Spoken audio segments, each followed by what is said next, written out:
সংঘাতের শুরুতেই অবিশ্বাস্য ক্ষতির মুখে পড়েছে ভারত। পাকিস্তানের হামলায় রাতারাতি 5 যুদ্ধ বিমান ধ্বংসের খবর এখন বিশ্ব জুড়েই আলোড়ন তুলেছে। বুধবার ভোরে পাকিস্তানের পক্ষ থেকে ভারতের ভূখণ্ডেই বিমান ধ্বংসের কথা জানানো হয়।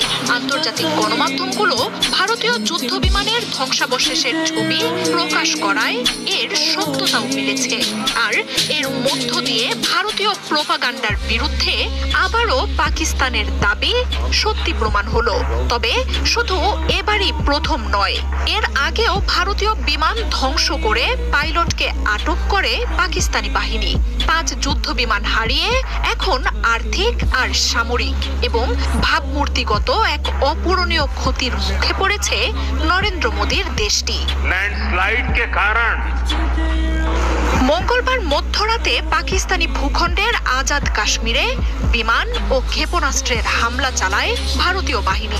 ক্ষয়ক্ষতি নিরূপণের কিছুক্ষণের মধ্যেই পাল্টা জবাব দেয় পাকিস্তানের সেনারা। কয়েক দিন ধরে অস্ত্র আর মিসাইলের মহড়ায় পুরোপুরি প্রস্তুত থাকা বাহিনী ভারতের উপর চূড়ান্ত আগ্রাসন শুরু করে।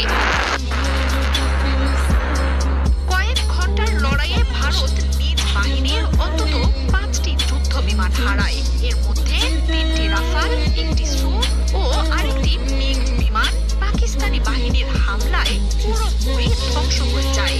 পাকিস্তানের আইএসপিআর সেই ক্ষয়ক্ষতির কথা প্রকাশও করে।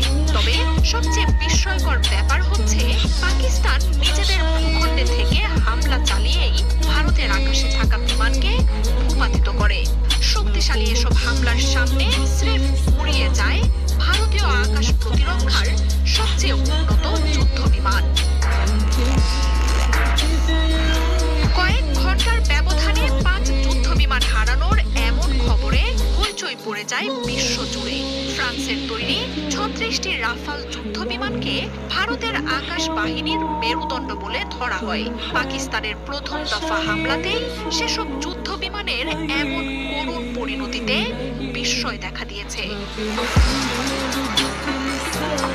তবে সকাল পেরিয়ে গেলেও যুদ্ধ বিমান হারানোর এমন ব্যাপক ক্ষয়ক্ষতির ব্যাপারে মুখ খুলছে না নরেন্দ্র মোদীর সরকার। তবে গুরুতর এই দাবি নিয়ে চুপ ছিল না আন্তর্জাতিক গণমাধ্যমগুলো। আর পাকিস্তানের দাবিকে সত্যি প্রমাণ করে সেসব বিমানের ধ্বংসাবশেষের ছবি প্রকাশ করেছে আন্তর্জাতিক গণমাধ্যমগুলো। কাশ্মীরের মাটিতে পড়ে থাকা ভারতীয় যুদ্ধ বিমানের ছবি ঘুরছে এখন সবখানে।